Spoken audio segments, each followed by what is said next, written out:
Hello everybody, आप सब कैसे हैं? आई होप आप सब बहुत ज़्यादा अच्छे और हेल्दी होंगे। आपका मेरे चैनल एसआर मैजिकल क्लास में स्वागत है। तो चलिए हम आज का वीडियो स्टार्ट करते हैं। आज का वीडियो है from the book the enrich English based on NEP 2020। Today we will start chapter number 8, The Rainbow Crow. This chapter is from class 6 book.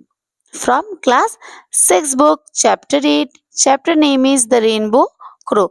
चलिए स्टार्ट करते हैं। जब हम ये बात कहते हैं द रेनबो क्रो, तो हमारे दिमाग में कुछ तो बजता है कि नहीं? रेनबो क्रो तो हम जानते हैं कि क्रो मतलब कौवा होता है। रेनबो क्रो बहुत लोगों ने सुना है और बहुत लोगों ने नहीं भी सुना है। तो चलिए जानते हैं आखिर रेनबो क्रो है क्या, इसके पीछे की कहानी क्या है, ये वर्ड हमें क्या सिखाती है कि नहीं। तो ये बात हमें समझना पड़ेगा। रेनबो क्रो एक ऐसी स्टोरी है जो बहुत सारे बुक्स में दिया गया है और बहुत सारे लोग इसके बारे में जानते हैं। कहावत है, एक तरह का माइथोलॉजी एंड मिथ कहा जा सकता है। ये एक मिथ भी हो सकता है या माइथोलॉजी भी है, पर इसके पीछे का रीजन यही है जो मैं आपको बताने जा रही हूँ। रेनबो क्रो मतलब इंद्रधनुषी कौवा। रेनबो क्रो मतलब इंद्रधनुषी कौवा। अब क्या होता है ना कि ये जो इंद्रधनुषी कौवा होता है, ये बहुत ज़्यादा वाइब्रेंट कलर, मतलब इसके जो फेदर्स होते हैं ना उसमें रेनबो कलर्स बहुत ज़्यादा, बहुत ही खूबसूरत कलर्स रहते हैं। और ये कौवा जो है, इसका वॉइस जो है बहुत ही ज़्यादा मीठा और बहुत ही ज़्यादा सुरीला रहता है। बहुत ज़्यादा मीठा और बहुत ही ज़्यादा सुरीला। अब क्या होता है, इस कौवे ने अपने कलर को और अपने वॉइस को दोनों को ही सैक्रिफाइस कर दिया था। क्या कर दिया था? त्याग दिया था, सैक्रिफाइस कर दिया था अपने क्वालिटी को। किसके लिए? अदर एनिमल्स के लिए। किसके लिए? अदर एनिमल्स के लिए। अब हम स्टोरी को पूरा पढ़ेंगे तब हमें पता चलेगा कि आखिर रेनबो क्रो है क्या और उसने अपने कलर एंड वॉइस को सैक्रिफाइस क्यों किया, अदर एनिमल्स के लिए क्यों किया और बदले में उसे क्या मिला, है कि नहीं? ये सारा बेसिस हम समझेंगे। इसके लिए हमें स्टोरी पढ़ना पड़ेगा और उसे समझना पड़ेगा। और आई होप आपको भी इस स्टोरी में बहुत ज़्यादा मज़ा आएगा। ये सारे क्वेश्चंस का आंसर जानने के लिए हमें ये स्टोरी को पूरा वीडियो देखना पड़ेगा। तो चलिए हम वीडियो को स्टार्ट करते हैं। Very nicely and very patiently बहुत ध्यान से सुनिएगा ये स्टोरी हमसे क्या कहना चाहता है। The rainbow crow. It was so cold. इतना ज्यादा ठंडा था। स्नो फेल कंटिन्यूअसली, जो बोलते हैं ना बर्फ, बर्फ जो है लगातार, कंटिन्यूअसली मतलब लगातार गिर रहा था। And ice form over all the waters. और बर्फ इतना ज्यादा गिर रहा था कि जहां जहां पानी की मात्रा थी, जहां जहां पानी था, सब जगह वो पानी जो है आइस में, सॉलिड में कन्वर्ट हो जा रहा था। मतलब पानी जहाँ है वो सारा ठंड के मारे सब के सब बर्फ बन जा रहे थे। The animals had ever seen snow before. और जितने भी एनिमल्स है, इन्होंने पहले कभी भी स्नो को नहीं देखा। स्नो मतलब क्या? बर्फ। बर्फ के जो फव्वारे गिरते हैं ना, उसको हम स्नो कहते हैं। At first it was a novelty. Starting में जब बर्फ गिरने लगा तो एनिमल्स को ये नॉवेलिटी लगा। नॉवेलिटी मतलब होता है कोई नई बात। नॉवेलिटी मतलब कोई नई बात। एनिमल्स को लगा कुछ नया है, समथिंग टू प्ले इन, कुछ नया है हमारे लिए, इसमें हम खेल सकते हैं। एनिमल्स है, उनको लगा कुछ नया है, चलो हम इसमें खेल सकते हैं। बट द कोल्ड इंक्रीज, धीरे धीरे क्योंकि स्नो का मात्रा ज्यादा हो रहा था, इसलिए ठंडी जो है वो धीरे धीरे बढ़ती गई। मेन फुल्ड मतलब होता है कई गुना, बहुत ज्यादा लेवल में ठंडी जो है बढ़ती गई। And they began to worry, and they began to worry. और एनिमल्स जो है वो चिंतित होने लगे। एनिमल्स चिंतित होने लगे। The little animals were being born. और जो छोटे छोटे एनिमल्स है, उन लोगों के साथ क्या हो रहा था? छोटे छोटे एनिमल्स जो है वो स्नो में क्या हो रहे थे? दफनाए जा रहे थे। जैसे कि मतलब स्नो इतना ज्यादा हो रहा था कि छोटे से एनिमल्स जो है उनका पूरा बॉडी जो है स्नो से कवर हो जा रहा था, वो अंदर चले जा रहे थे स्नो के, है कि नहीं? In the snows drift and the large animal could not hardly walk. और जो एनिमल्स बड़े हैं जैसे कि लायन, एलिफेंट, जिराफ, है कि नहीं, ये सारे जो एनिमल्स हैं जो बड़े हैं साइज में, उनको चलने में दिक्कत हो रही थी, है कि नहीं? स्नो इतना ज्यादा हो रहा था कि उनको चलने में बहुत ज्यादा कठिनाइयों का सामना करना पड़ रहा था। Because the snow was so deep, soon all would freeze if something was not done. बहुत ही जल्दी उन लोग सब चिंतित होने लगे और वो लोग सोचने लगे कि अगर हमने इस मैटर पे कुछ नहीं किया तो क्या हो सकता है?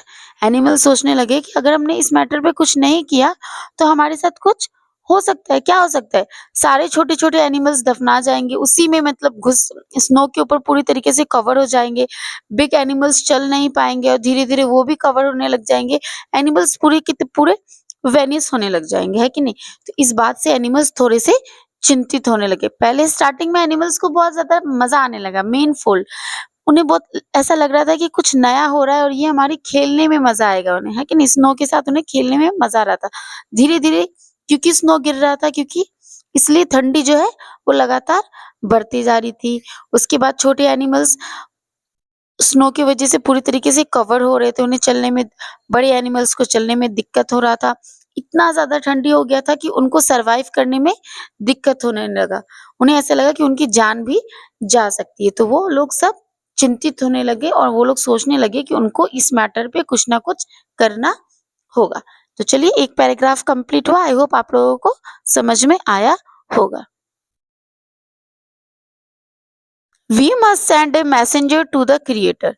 अब एनिमल्स क्या सोचते हैं कि हम लोगों को क्या करना चाहिए? मैसेंजर्स, हम लोगों को एक मैसेज पहुंचाने वाला कोई एनिमल चाहिए जो हमारा मैसेज लेके किसके पास जाए? Creator. Who is creator? What is the meaning of creator? Creator मतलब एनिमल्स की लैंग्वेज में जिन्होंने ये वर्ल्ड बनाया, जिन्होंने सब चीज बनाया, जिन्होंने स्नो बनाया, वाटर बनाया।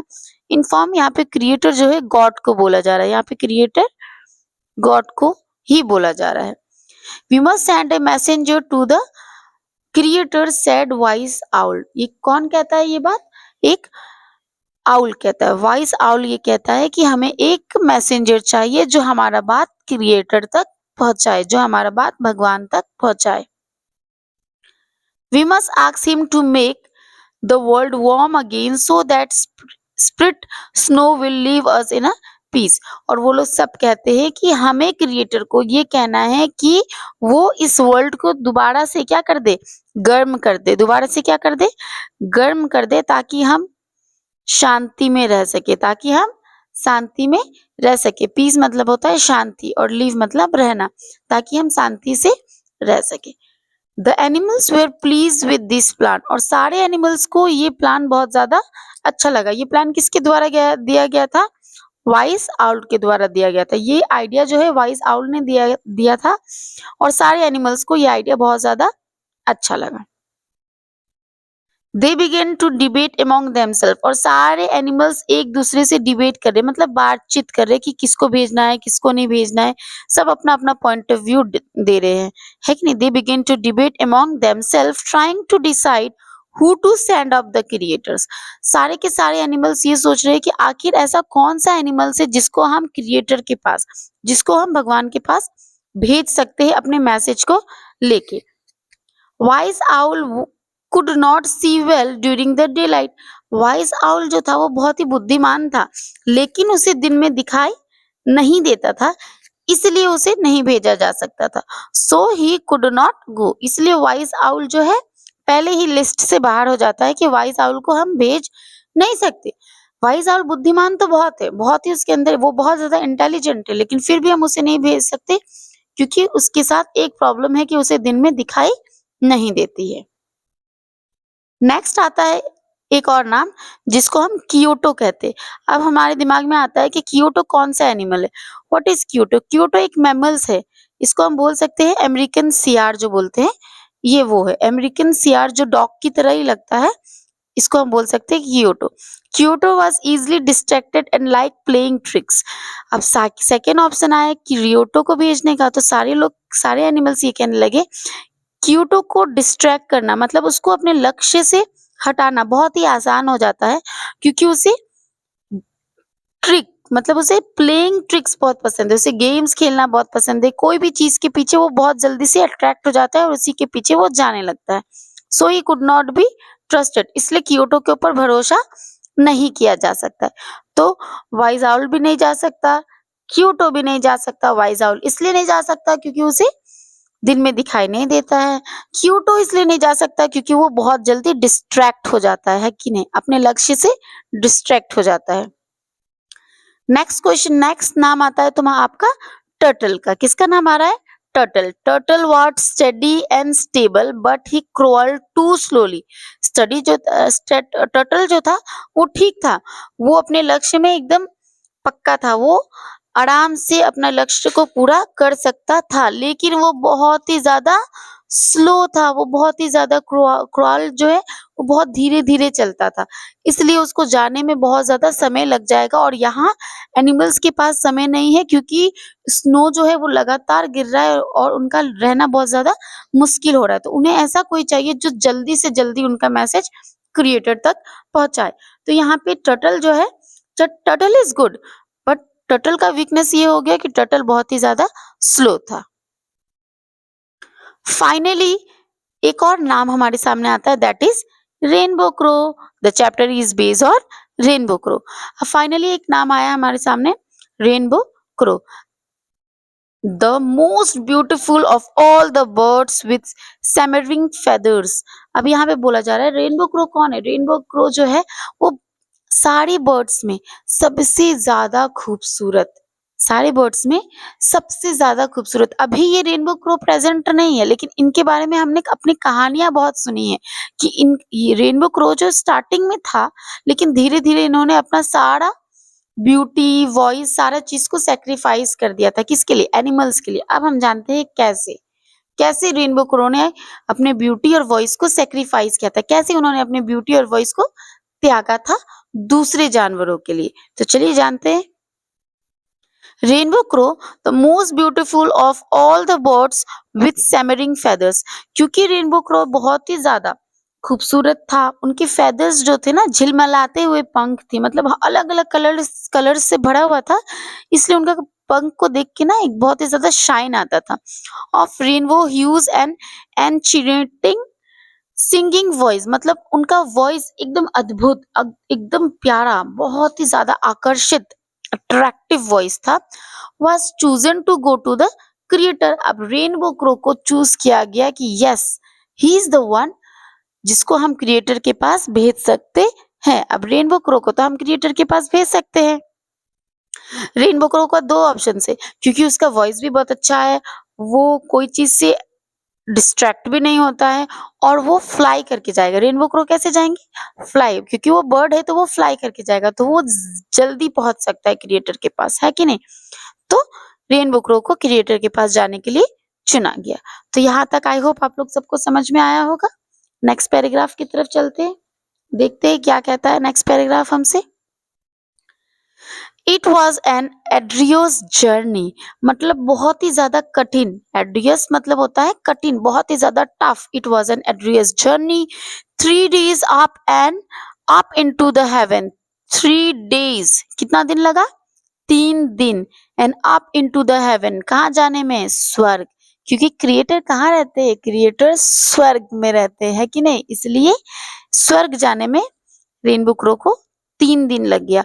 पास the trees and cloud, rainbow crow पेड़ पौधों को, पहाड़ को क्रॉस करते हुए, क्लाउड्स को क्रॉस करते हुए, beyond the sun and the moon, sun और मून की क्रॉस करते हुए, सन और मून को क्रॉस करते हुए, and even above the star, और तारों को बीचों बीच से, ये तारों के ऊपर से।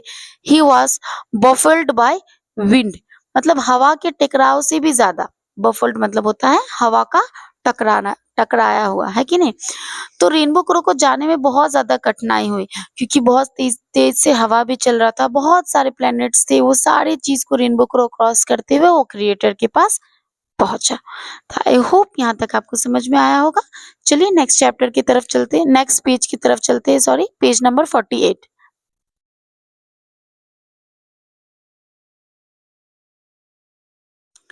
सो बहुत ही इंटरेस्टिंग सा चैप्टर है, देखते हैं कि ये चैप्टर हमें आगे क्या कहलाता है, कि नहीं? तो यहाँ पे क्या कहा जा रहा है? And had no place to rest. अब रेनबो क्रो को 3 दिन लगातार लग गया, और रेनबो क्रो को एक भी जगह रेस्ट करने का नहीं मिला, जाके जहाँ बैठ के रेनबो क्रो थोड़ा सा आराम कर पाए। But he carried bravely and until he reach heaven, लेकिन रेनबो क्रो बहुत ही ज्यादा मेहनती था, बहुत ही हिम्मत के साथ उसने भी आराम नहीं किया, और जब तक वो हेवन नहीं पहुंचा तब तक रेनबो क्रो ने कहीं भी रेस्ट नहीं किया। When rainbow crow reach the holy place, जैसे ही रेनबो क्रो होली प्लेस पहुंचता है, होली प्लेस मतलब heaven, he call out the creator, वहां जाके वो क्रिएटर को पुकारने लगता है। किसको पुकारने लगता है? क्रिएटर को पुकारने लगता है।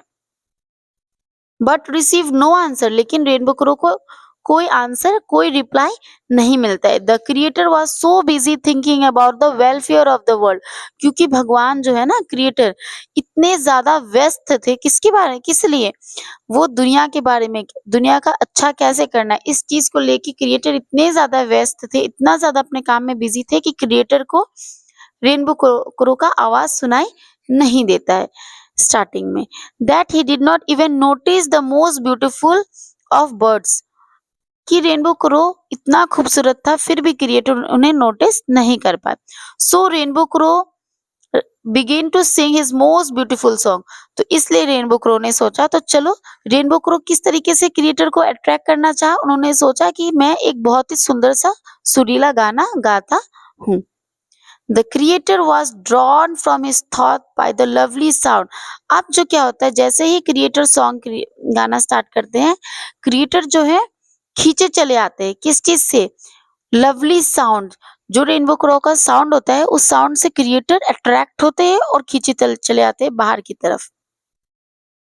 And came to see which bird was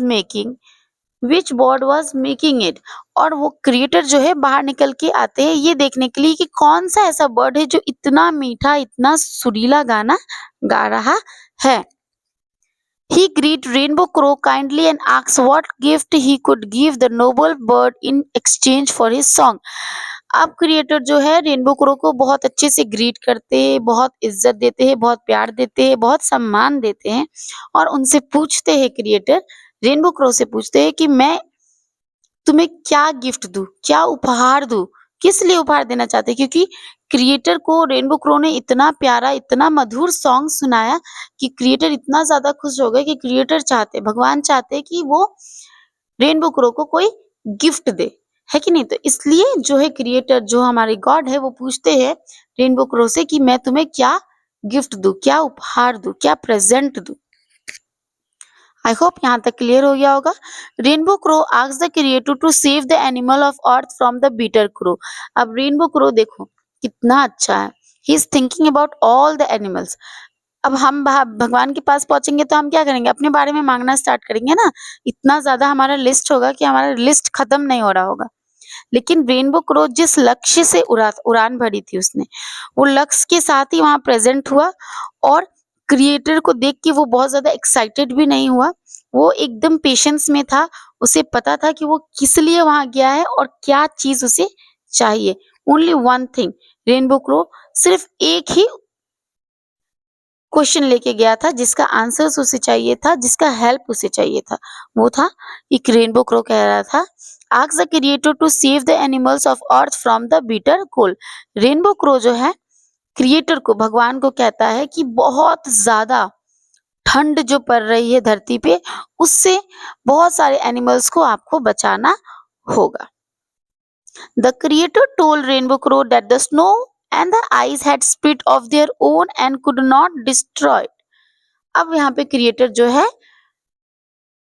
कहते हैं कि स्नो और आइस, है कि नहीं, ये दोनों ही अपना एक पार्ट लेके है, हर एक चीज का स्थान है हमारी धरती पे, तो ये एक अपना स्प्रिट लेके आती है, और इसको हम गायब करना या डिस्ट्रॉय करना, ऐसा हम कुछ भी नहीं कर सकते हैं। Snow can not be stopped, snow को हम चाहे कि मैजिक से बंद कर दे तो ऐसा नहीं हो सकता। और आइस को भी, क्योंकि स्नो गिर रहा है, क्योंकि ठंड बढ़ रही है, इसलिए आइस फॉर्म होगा। ये टेम्परेचर है, इसको हम बदल नहीं सकते। इस तरीके से क्रिएटर ने रेनबो क्रो को एक्सप्लेन किया। What shall we do then? asked the rainbow crow. अब रेनबो क्रो कहता है, तो फिर अब हमें क्या करने चाहिए, है कि नहीं? अब हम क्या कर सकते हैं? We will all freeze or smoother under the snow. और उसके बाद रेनबो क्रो कहते हैं कि हम लोग सब क्या हो जाएंगे? फ्रीज हो जाएंगे, बर्फ में एकदम से जम जाएंगे। कौन? एनिमल्स, जितने भी एनिमल्स है सब जम जाएंगे। और या तो फिर कुछ जो स्मॉल एनिमल है वो स्नो के अंदर दब जाएंगे। कुछ बड़े एनिमल्स जो है वो जम जाएंगे और छोटे एनिमल्स स्नो के अंदर दब जाएंगे।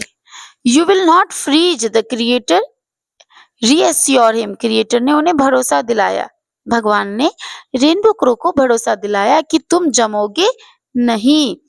For I will provide you fire, क्योंकि मैं तुम्हें कुछ प्रोवाइड करने, कुछ देने वाला हूं, और वो होगा फायर। तो क्रिएटर ने क्या प्रोवाइड किया रेनबो क्रो को? क्रिएटर भगवान ने रेनबो क्रो को क्या दिया? आग, fire, something that will warm all creatures during the cold night. भगवान ने कहा कि ये एक ऐसा फायर है जो सारे एनिमल्स को इस ठंडी में क्या देंगे, क्या प्रोवाइड करेंगी? वार्म, गर्मी प्रोवाइड करेंगे। The creator stuck a stick into the blazing hot sun. अब क्रिएटर क्या करते हैं, एक लंबा सा स्टिक लेते हैं, एक लंबा सा स्टिक, डंटा जिसको बोलते हैं ना, सूखा हुआ, एक लंबा सा स्टिक लेते हैं और उस स्टिक को क्रिएटर कहाँ स्टक करते हैं? सन में। कहाँ स्टक कर रहे हैं? सन में। सन में क्रिएटर ने, भगवान ने सन की तरफ स्टिक को हल्का सा सटाया और स्टिक में क्या पकड़ लिया? आग, फायर आ गए। ठीक है नहीं? हम लोगों को फायर जलाना होता है, we use matchsticks, right? We use matchsticks, papers and all this things, है कि नहीं?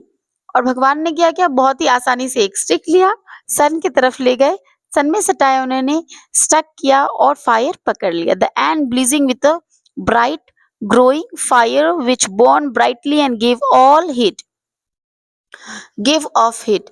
अब यहाँ पे बोला जाता है कि कितने अच्छे से हीट ने उस लकड़ी को पकड़ लिया, और ये एक ऐसा हीट था जो बहुत ज्यादा लाइट भी कर रहा था और बहुत ज्यादा वार्म हीट प्रोवाइड कर रहा था, गर्मी प्रोवाइड कर रही थी। That is fire, he told rainbow crow. अब भगवान कहते हैं रेनबो क्रो को कि देखो ये क्या है, ये एक फायर है, इसे हम क्या कहते हैं? फायर कहते हैं। यू कैन सी हियर ना all of you, this is fire. How the rainbow crow is carrying a stick, so hardworking. You must hurry to earth as fast as you can fly before the stick burn up. अब भगवान creator कहते हैं कि ये जो है, ये जो स्टिक है इसमें मैंने फायर दे दिया है तुम्हें, और ये स्टिक को लेके जितने जल्दी हो सके, जितना जल्दी से जल्दी हो सके, इसको लेके तुम धरती पे पहुंचने का कष्ट करो, ताकि तुम सबको क्या प्रोवाइड कर सको, सबको वार्मनेस प्रोवाइड कर सको, और नहीं तो ये स्टिक जो है पूरी तरीके से जल जाएगा। Rainbow crow nodded his thank to the creator and flew as fast as he could. Rainbow crow जो है वो भगवान को, क्रिएटर को थैंक यू कहते हुए वहां से एकदम फास्ट, एकदम जल्दी से जल्दी वहां से उड़ान भरता है। It was 3 days trip to haven.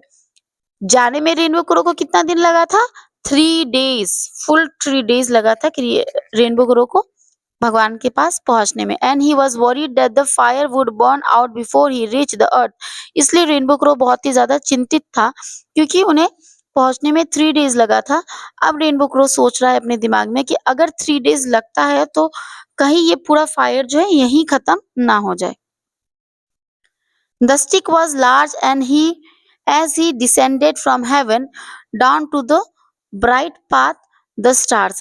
क्योंकि ये स्टिक बहुत ज्यादा लंबा है, हमें तो छोटा दिखाई दे रहा है, बट ये स्टिक बहुत ज्यादा लंबा था, और ये स्टिक जो है आराम से जलते हुए फायर स्टार्स के बीचों बीच अर्थ में पहुंच सकता है अगर रेनबो क्रो जल्दी करता तो।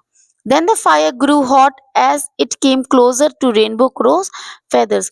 जैसे जैसे स्टिक जल रही थी, जैसे जैसे स्टिक जल रही थी, वो छोटी हो रही थी साइज में, कि नहीं? और क्योंकि स्टिक में आग जला हुआ था, तो ये क्या प्रोवाइड कर रहा था रेनबो क्रो को? हॉटनेस प्रोवाइड कर रहा था। क्या प्रोवाइड कर रहा था? हॉटनेस। Rainbow crow feathers. धीरे धीरे आग जलते जलते रेनबो क्रो के फेदर के पास पहुंच जाती है। As he flew past the sun his tail caught on fire. जैसे ही वो उड़ रहा होता है सन के सामने से, जैसे ही वो क्रॉस होता है तो क्या होता है, फायर के साथ उसका टेल मतलब पूंछ, टेल कॉच ऑन फायर, पूंछ में जो है आग लग जाती है हल्का हल्का। Turn the shimmering beautiful feather black.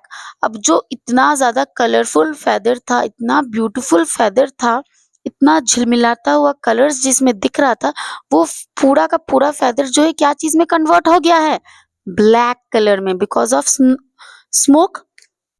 हम आग जलाते हैं तो धुआं निकलता है, तो उस धुएं के प्रभाव से रेनबो क्रो का जो फेदर है वो ब्लैक हो जाता है। But time he flew passes the moon, his whole body was black with soot from the hot fire.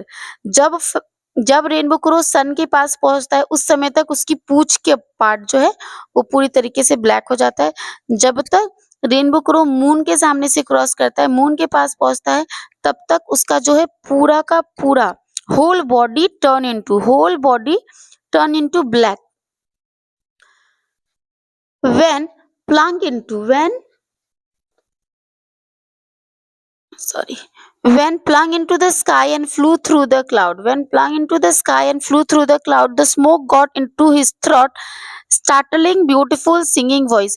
जैसे ही वो आसमान की तरफ पहुंचता है, सारे चीज को क्रॉस करके अब आसमान में आया, वो फ्री एयर में आए, तो वो क्या देख रहे हैं कि इतना ज्यादा धुआं जो है, क्योंकि उन्होंने मुंह खोल के अपने वुड को पकड़ा हुआ है। यू कैन सी हियर ना, रेनबो क्रो का जो है माउथ जो है ओपन है, इसलिए सारा जो स्मोक है वो उसके माउथ के जरिए उसके गले में भी जा रहा है, जिसकी वजह से उनका जो इतना सुंदर सुरीला वॉइस है वो भी पूरी तरीके से खराब हो जाता है।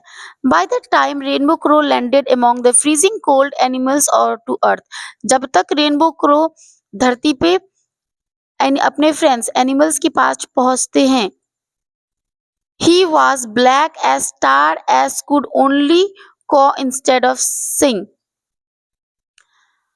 अब जब तक वो एनिमल्स के पास पहुंचते हैं तब तक रेनबो क्रो जो इतने काले हो जाते हैं कि कोई उन्हें पहचान नहीं पाएगा, और साथ साथ उनका वॉइस भी चला जाता है। He delivered the fire to the animal and the melt the snow and warm themselves, reducing the tiniest animals from the snow drill where they lay burned. अब फटाफट से रेनबो क्रो जो है ये फायर जो है एनिमल्स को provide करते हैं, उस फायर से एनिमल्स अपने आप को गर्म करते हैं, और जो एनिमल्स बर्फ के अंदर दबे हुए थे वो भी एनिमल्स को बाहर निकालते हुए सब अपने अपने बॉडी को गर्म करते हैं। सबको बहुत ज्यादा अच्छा लगता है। It was a time of rejoicing for them. अब कौन सा समय आ गया, खुशी का समय आ गया था, मस्ती करने का। Fire had come to the earth, ये वो समय था जब जो है ना आग, फायर जो था वो धरती पे आया था एनिमल्स के लिए। But rainbow crow set apart, saddened by his dull ugly feather and his rasping voice. लेकिन सबसे अलग जाके रेनबो क्रो जो है अकेले में बैठते हैं बहुत ही उदास होके, और वो अपने फेदर्स के बारे में सोच रहे हैं, अपने वॉइस के बारे में सोच रहे हैं। जो ऐसा फेदर उनके पास था जो बहुत ही ज्यादा खूबसूरत था, सारा का सारा फेदर, सब उनका बॉडी पूरे तरीके से ब्लैक कलर में कन्वर्ट हो गया, वो भी डार्क ब्लैक, और उनका वॉइस भी पूरी तरीके से चेंज हो गया है। Then he felt that the touch of wind on face, उसी समय रेनबो क्रो को क्या फील हो रहा है कि एक बहुत ही प्यारा सा हवा, बहुत ही शांति प्रदान करने वाला हवा जो है रेनबो क्रो के फेस में टच होता है। He look up and saw the creator walking towards him. जैसे ही रेनबो क्रो ऊपर की तरफ देखता है, वो क्या देख रहा है कि क्रिएटर जो है, भगवान जो है, वो उसके सामने आ रहे हैं। Do not be sad rainbow crow, the creator said. Creator कहते हैं रेनबो क्रो प्लीज तुम सैड, उदास मत हो। The creator said all animals will honour you for this. जितने भी एनिमल्स है, सारे के सारे एनिमल्स तुम्हारा इस चीज के लिए क्या करेंगे, रेस्पेक्ट करेंगे, तुम्हें बहुत ज्यादा प्यार देंगे, रेस्पेक्ट करेंगे कि तुमने जो किया है उनके लिए। रेनबो क्रो ने क्या किया है, सेक्रीफाइस किया है। आपको समझ में आया ना रेनबो क्रो ने कैसे अपने ब्यूटीफुल फेदर को और कैसे उन्होंने अपने वॉइस को सारे एनिमल्स के लिए सेक्रीफाइस कर दिया। Sacrifice you made for them and when the people come they will not hurt you। अब यहाँ पे क्रिएटर उन्हें भरोसा दिला रहे कि देखो, जब दुनिया में कौन आएगा, लोग, पीपल्स आएंगे, ह्यूमन बींग्स जब दुनिया में आएंगे तो वो तुम्हें कोई नुकसान नहीं पहुंचा सकते। अब ह्यूमन बींग्स रेनबो क्रो को क्यों नहीं नुकसान पहुंचा सकते, चलिए आगे देखते हैं। For I have made your flesh taste to smoke, so that it could not good to eat. क्योंकि मैंने तुम्हारे फ्लैश में, तुम्हारे जो फ्लैश है, तुम्हारे बॉडी का जो फ्लैश है, उसमें मैंने क्या चीज का टेस्ट दे दिया है, स्मोक का। क्योंकि रेनबो क्रो ने इतने देर तक स्मोक को पकड़ के, फायर को पकड़ के रखा, जिसकी वजह से सारा स्मोक जो है रेनबो क्रो के बॉडी में गया, जिसकी वजह से रेनबो क्रो का जो फ्लैश का टेस्ट होगा वो किस तरह लगेगा, स्मोक की तरह लगेगा। And it is not good to eat and your black feather, और क्योंकि उसमें स्मोक का टेस्ट आएगा इसलिए वो खाने में स्वादिष्ट नहीं होगा। And you will black feather and hoarse voice will prevent man from putting you into a cage to sing for him। क्योंकि आपका कलर कैसा हो गया, बहुत ही ज्यादा ब्लैक हो गया, आप देखने में खूबसूरत नहीं लग रहे हो और ना ही आपका वॉइस बहुत मीठा है, तो ह्यूमन बींग्स जो है वो आपको कैप्चर नहीं करेंगे, वो आपको पिंजरे में नहीं रहेंगे। क्यों नहीं रखेंगे? ना तो आप ब्यूटीफुल हो और ना तो आपका वॉइस मीठा है। वो चाहेंगे ही नहीं कि आप उनके लिए गाना गाओ। अगर आप खूबसूरत होते, आप बहुत मीठा गाते, तो लोग आपको कैप्चर करते। यू विल बी फ्री, आप हमेशा के लिए फ्री रहेंगे। ये बात तो एकदम सच्ची है। बहुत सारे लोग जो है बर्ड्स को कैप्चर करके रखते। मैंने देखा है बहुत सारे घरों में बाहर पिंजरा टांगा हुआ है, और उसमें एक पैरोट है कि नहीं? इस तरह की पैरोट इतना खूबसूरत सा क्रिएचर है, भगवान का बनाया हुआ, इतना सुंदर लगता है उसे देख के, कितना सुंदर से वो बोलती है कि नहीं? अब ह्यूमन बीइंग क्या कहते हैं, करते, उस पैरट को वो पिंजरा में बंद कर देते। He human beings they are providing, mens peoples they are providing the parrot food, but still उन पैरट का जो फ्रीडम है वो उन्होंने छीन लिया। किस लिए छीन लिया? अपने फायदा के लिए, क्योंकि वो देखना चाहते हैं इतना सुंदर बर्ड है, इसे तो मैं अपने पास रखूंगा। वो ये नहीं देख रहे कि बर्ड्स अगर उड़ता, फ्री एयर हवा में रहता है कि नहीं, वो कितना खुश होता।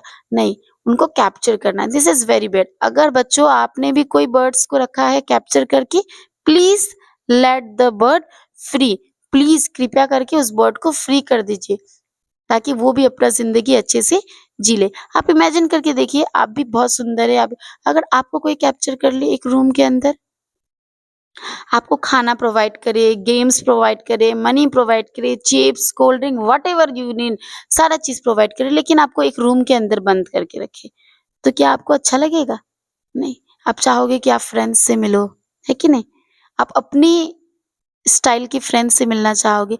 तो इसी तरह बर्ड्स भी चाहते हैं कि वो अपने फ्रेंड से मिले, उनकी तरह जो बात करते हैं वो उनके साथ मिले, बात करे, है ना? खेले, घूमे। They used to do everything in their own language. हमें समझ में नहीं आता है, पर वो करते। You can see that evenings में कैसे सारी चिड़िया आसमान में उड़ती है, एकदम ग्रुप बना के। वो क्या करती है, वो सारी बर्ड्स जो है वो सबको बुलाती है, क्योंकि शाम होने वाली होती है कि नहीं? ये हम बर्ड्स का चैप्टर जब पढ़ेंगे तब हम समझेंगे ये चीज को। लेकिन तब तक के लिए अगर आपने, किसी ने भी किसी भी बर्ड को कैप्चर करके रखा है, आई रिक्वेस्ट यू कि आप वो बर्ड्स को फ्री कर दे। ये बहुत ही ज्यादा थैंकफुल होगा मेरे लिए कि आपने मेरा इतना बात माना। बाकी आपकी मर्जी, है कि नहीं? तो यहाँ पे भगवान कहते हैं कि देखो, ये चीज जो तुमने किया है रेनबो क्रो, इससे आपको बहुत ज्यादा फायदा होगा, क्योंकि आपके जो मसल्स है, आपका जो बॉडी का जो मसल्स है, उसमें फ्लैश, स्मोक का टेस्ट है, इसलिए लोग उसे खाएंगे नहीं। लोग तो सब चीज खाते हैं, नॉन वेजिटेरियंस, राइट? तो लोग तुम्हें खाएंगे नहीं, क्योंकि तुम्हारा स्वाद अच्छा नहीं होगा। लोग तुम्हें रखेंगे नहीं, क्योंकि तुम देखने में खूबसूरत नहीं हो। लोग तुम्हें कैप्चर नहीं करेंगे गाना गाने के लिए, क्योंकि तुम्हारा वॉइस उन्हें इरिटेट करेगा, उन्हें अच्छा नहीं लगेगा। Then the creator painted to rainbow crow black feather. अब क्रिएटर जो है रेनबो क्रो को पूरी तरीके से ब्लैक फेदर से पेंट कर देते हैं। Before his eyes rainbow crow saw the dull feather becoming shining and instead each other. अब रेनबो क्रो क्या देख रहा है कि क्योंकि धुआं से जो उनका बॉडी में ब्लैक कलर आया था, उसमें शाइन नहीं था, ब्लैक कलर पूरी तरीके से डल था। अब जब क्रिएटर ने, अब भगवान ने जब उसकी पूरे बॉडी में ब्लैक कलर को अच्छे से पेंट किया है, तो अब जो ब्लैक कलर है वो परमानेंट हो गया है, और ये कलर जो है वो शाइन कर रहा है। क्या कर रहा है? शाइन कर रहा है। And instead each one he could see all the colours of the rainbow.